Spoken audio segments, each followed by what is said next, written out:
C'est QFD, c'est maintenant, c'est sur Quasi, et c'est avec Jean-François Carenco, le ministre délégué aux Outre-mer. Monsieur le ministre, bonjour. Bonsoir. Merci d'avoir accepté notre invitation et d'être sur naturel. Notre plateau.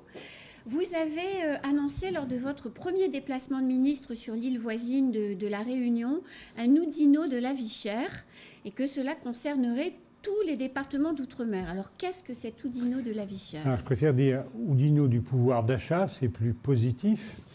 J'ai découvert à La Réunion un process qui existe ici aussi, ce qu'on appelle le bouclier qualité-prix, le BQP, qui en fait cible un certain nombre de produits et on dit on va essayer de peser sur ces produits pour qu'il y ait un panier familial de consommation qui soit plus accessible compte tenu du niveau de salaire, du niveau de vie. Le système a plu à Gérald Darmanin, à moi-même, et on s'est dit on va l'approfondir, l'élargir et le faire durer. Donc il s'agit de mettre autour de la table, et pour la première fois les collectivités locales ont accepté de le faire, notamment ici, on avait avec le président du conseil territorial, les importateurs, les grandes sociétés, les transporteurs, pour dire définissons un panier familial de consommation le plus large possible, sur lequel nous nous engageons tous ensemble, État, fournisseurs, distributeurs, collectivités territoriales, à essayer de dire pendant un an, ça ne bouge pas.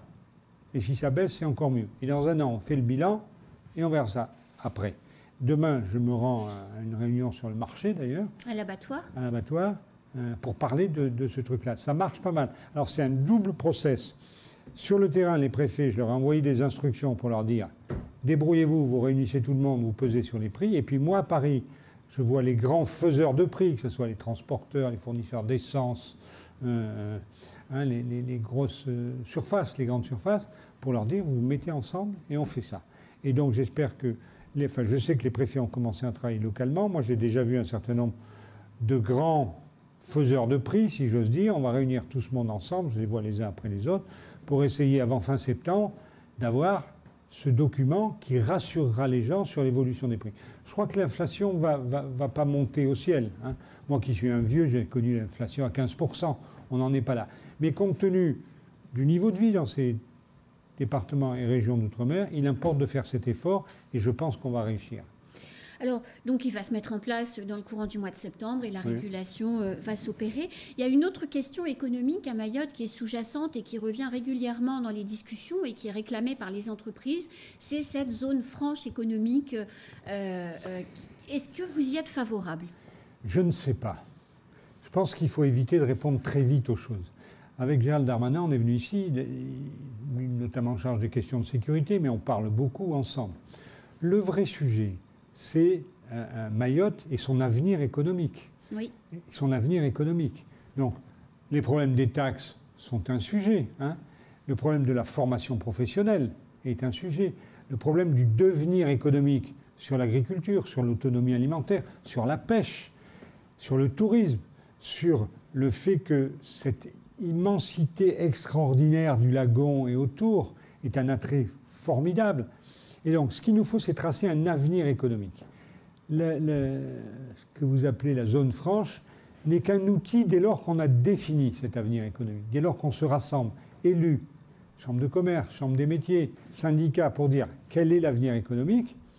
À ce moment-là, on cherche les moyens. Je rappelle que beaucoup d'entreprises ne payent pas de charges sociales. Donc, ça ne peut pas être des mots. Il y en a qui en payent, il y en a qui n'en payent pas. On se rassemble sur un objectif, tous ensemble, et après on détermine les moyens pour y aller. On a une ligne de crête, c'est les futurs contrats de convergence, comme on appelait ça, le futur contrat de plan. Moi je préfère dire contrat de plan, qui vont apparaître au 1er janvier 2024. On va proroger pendant un an ceux qui sont là pour faire de nouveaux contrats avec les fonds européens, avec l'argent de l'État, avec les collectivités locales. C'est l'avenir économique qui m'intéresse, ce n'est pas le moyen. Alors justement, vous parlez des fonds européens. Vous savez que Mayotte est privé de financement. Ils ont été suspendus par la Commission. Est-ce que vous savez à quel moment ils vont reprendre et donc que les porteurs de projets pourront toucher leur dû? On a deux sujets sur ces fonds économiques. Un, l'État ne s'est pas bien conduit. Voilà, on a raté le coup. J'étais pas là, Gérald Darmanin n'était pas là, ça ne marche pas. La Commission a fait des suspendus. Je pense, avec le conseil général départemental. Le vieux que je suis dit encore conseil général. Mais c'est conseil départemental. On a mis les moyens, je pense qu'au 1er janvier, ça repart. D'accord. Bon. Mais on a un autre souci. C'est, certes, il y a du FEDER, il y a du FEADER, il y a du FEAMP. Il y a 2 soucis. Un, comment on oriente mieux ce FEDER? Arrêtons de saupoudrer, arrêtons de... Et donc, d'où l'idée qu'il faut retravailler sur nos objectifs économiques, nos objectifs de bien vivre, pour réorienter un peu les actions, les financements. Et puis après, s'agissant des entreprises, il y a un sujet qui est les 20% restants, qui pose question. Donc, se remettre en ordre de bataille, mea culpa au nom de l'État. 2, définir ce qu'on veut faire. Et ce qu'on veut faire, ce n'est pas la politique de l'arrosoir. Et 3, comment on fait pour les petites entreprises pour qu'elles puissent bénéficier de ces fonds. C'est notamment, est-ce que la BPI intervient un peu plus? J'ai entendu ça ici. Vous savez, on est venu pour écouter, avec Gérald Darmanin, écouter. Il ne peut pas y avoir, compte tenu de l'acuité des problèmes. Il n'y a qu'à Faucon, ça ne marche pas. Alors, vous dites de définir des objectifs, mais la feuille de route pour le programme opérationnel, elle est déjà sur le comptoir des décideurs de Bruxelles. Donc, si elle est reprise, démarrer avec le programme opérationnel au 1er janvier, c'est foutu. Non, mais attends, il y a ce qui s'est passé là, on va exécuter ce qui est là. Après, le FEDER, ce sont les décideurs qui font. Ce n'est pas Bruxelles. Ne rejetons pas la faute sur les autres. Si on a des objectifs clairs en matière de FEDER qui sont alignés avec cette volonté collective. On a dit à midi, Gérald Darmanin y a fait allusion, on s'est tous rassemblés pendant 2h30. Un échange m'a-t-il semblé très fructueux pour dire, bon, il n'y a pas de tabou, on se dit tout, mais on veut réussir. Et réussir, c'est réussir ensemble.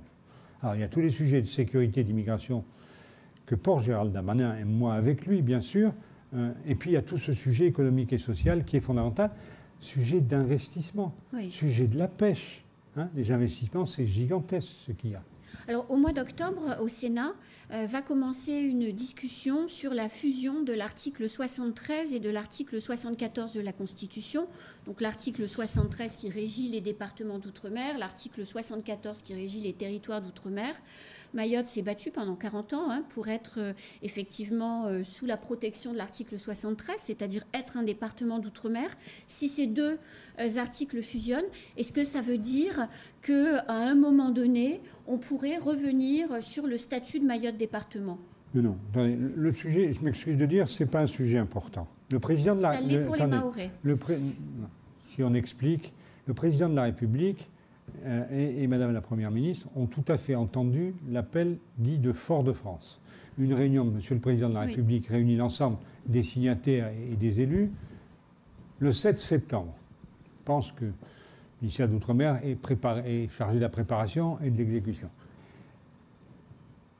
Bien sûr que le département, que Mayotte, c'est la République.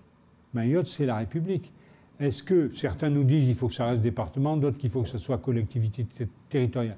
Ce qui compte, c'est la différenciation, la responsabilisation pour qu'il y ait des élus dans la République complètement, j'allais dire, à l'œuvre, complètement sereins dans leur activité. C'est un moyen, 73-74. Je veux dire, si on n'en parle pas, ce n'est pas un vrai sujet. Ce qui compte, c'est d'adapter pour que les Mahorais, avec leurs élus, aient un avenir économique réel, un avenir de création de valeur, qui fasse bon vivre. Il y a des tas de sujets, vous les connaissez. Les investissements sont considérables. On a parlé de l'aéroport. Justement, c'était la question suivante. On a parlé de l'aéroport, on a parlé des routes, on a parlé de la prison, on a parlé de l'eau et de la 2e usine de dessalement d'eau de mer. On a parlé de l'hôpital. Tout ça, c'est considérable. Faisons une feuille de route là-dessus. Le moyen institutionnel, le président de la République est très clair.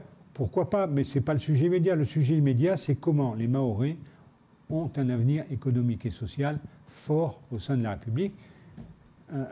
Une fois, même pas une fois, et dans le même temps régler les problèmes de sécurité et d'immigration. Mais tout ça va ensemble. Alors, la piste longue qui a été promise par le président de la République en octobre 2019, lors de son déplacement ici même, va coûter 2 fois plus cher, donc 500 millions d'euros, au regard des risques liés à l'apparition du volcan. Au départ, on partait sur 250 millions. 500 millions, c'est considérable. Monsieur le ministre, où est-ce qu'on trouve l'argent? Qui va payer? Et est-ce que vous nous garantissez que la promesse d'Emmanuel Macron sera tenue? Écoutez, je suis ministre de ce gouvernement sous la présidence d'Emmanuel Macron. Un de mes boulots, c'est de tenir les promesses qu'il a faites. Hein, donc voilà. Alors, mais je rappelle que dans le même temps, ils vous disent la piste longue, hôpital, prison, route, eau potable. Hein. Il faut tout faire.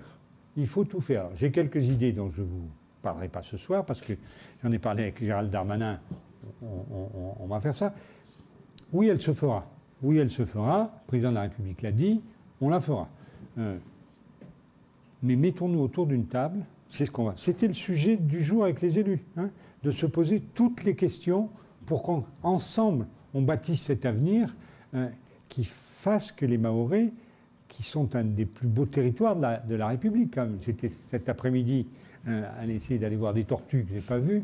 Mais on a parlé, à l'heure où vous y êtes allé, vous risquiez pas d'en voir. On a parlé de biodiversité. Demain, on parlera de culture. Tout ça, ça compte. Ensemble. Ensemble, on le fait. Et j'allais dire, le statut, c'est l'appel de Fort-de-France. C'est un épiphénomène dès lors qu'on est fier dans la République. Fier dans la République et responsable dans la République. C'est ça qu'on veut faire. Alors l'éradication de l'habitat insalubre, c'est aussi une des questions majeures à Mayotte. Hein. C'est taudis qui offre des conditions insoutenables pour la population qui y vit. L'État a dit on décase, formidable. Depuis le début de l'année, on a un taux de décasage qui est bien inférieur à celui de l'année dernière. Pourquoi on ne parvient pas ou on ne parvient plus à casser ces taudis? Alors, je veux dire, moi je comprends toutes les impatiences. Je rappelle que Mayotte est un département français depuis 10 ans. 2011, oui. 10 ans. En France hexagonale, il a fallu 110 ans pour que ça marche bien et que ça fonctionne. Ici, on a en plus un problème gigantesque de croissance de la population. Oui. On en parlait avec M. Kamardine, avec le président du Conseil général, Mme Youssoufa, la députée. Tout ça est là.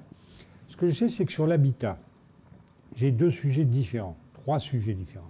Un, du logement social. Il faut augmenter la capacité de produire du logement social ordinaire. Et j'ai une rencontre, j'en ai parlé longuement au président du conseil départemental, j'ai une rencontre dans les jours qui viennent avec le président d'Action Logement, puis avec le président de la Caisse des dépôts, pour qu'on ait les moyens, au-delà du budget de l'outre-mer, que j'ai, ce qu'on appelle la LBU, d'aller plus loin sur la construction de logements sociaux. Après, vous avez l'hébergement d'urgence. C'est le sujet de la DIAL, la délégation interministérielle à l'hébergement et au logement, sur lequel on n'a pas fait la pub dessus. Ce qui est fait est considérable en hébergement d'urgence. Et puis, vous avez le décasage. Le décasage, il faut, une fois que vous décasez, et on a des problèmes là-dessus, avoir une construction qui tienne la route et qui ne soit pas chère, et qui ne soit pas en dur. Voilà. Ça ne marche pas assez, eh ben on y travaille avec une société qui est là. On a pour la première fois, c'est le seul territoire de la République où il y a un délégué spécial sur ces sujets-là. Oui, une dame, depuis qu'elle est arrivée, on ne décasse plus. C'est simple. Son arrivée coïncide avec le fait qu'on ne décasse plus. Non, ça, c'est pas bien de poser des questions comme ça. Depuis qu'elle est arrivée, on essaie de reconstruire des choses qui tiennent la route. Elle s'est aperçue que ce qui était fait était mal fait. Donc je préfère me poser 2 mois, et repartir clairement. Ce n'est pas une histoire d'argent, c'est clair. Je rencontre M. Arcadipan et M. Lombard là-dessus. On a les moyens qu'il faut. Essayons de bien faire les choses. Alors vous parliez tout à l'heure dans vos propos de production d'eau potable. C'est vrai que la saison sèche arrive à terme, donc on va recommencer à être probablement des coupures tournantes. Voilà. Sauf que la politique publique de production d'eau potable repose sur une évaluation fausse du nombre de personnes qui vivent sur cette île. Donc comment on fait concrètement pour disposer de suffisamment d'eau potable aujourd'hui et demain pour ne plus être coupé et en finir finalement avec la situation actuelle?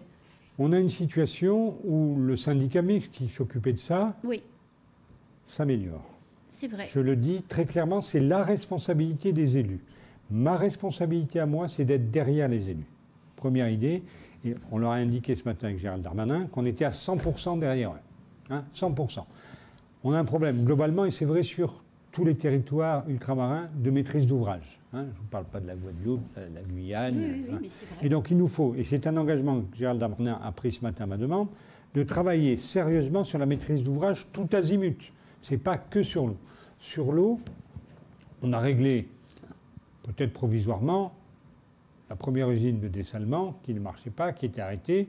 Sous mon égide, le préfet, le syndicat et la société Vinci ont signé un truc qui fasse que ça repart. Maintenant, on a besoin de faire deux choses. Et il y a peut-être une chance que ça reparte parce qu'il y a des pénalités que le SMEAM a exigées si ça part pas. Parce que des millions déversés dans cette usine, il y en a eu. Je ne fonctionne pas tout à fait comme ça. Ce qui compte, vous savez, quand il y a un tel problème d'eau potable, on ne se fait pas la guerre. On se met ensemble. C'est le boulot de l'État, c'est le mien et je le fais. Okay. Et donc, nous avons à construire une deuxième usine de dessalement. C'est pas très cher, c'est 50 millions.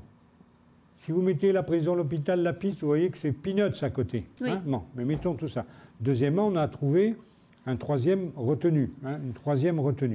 C'est des problèmes qui concernent les élus locaux, où on le met, etc.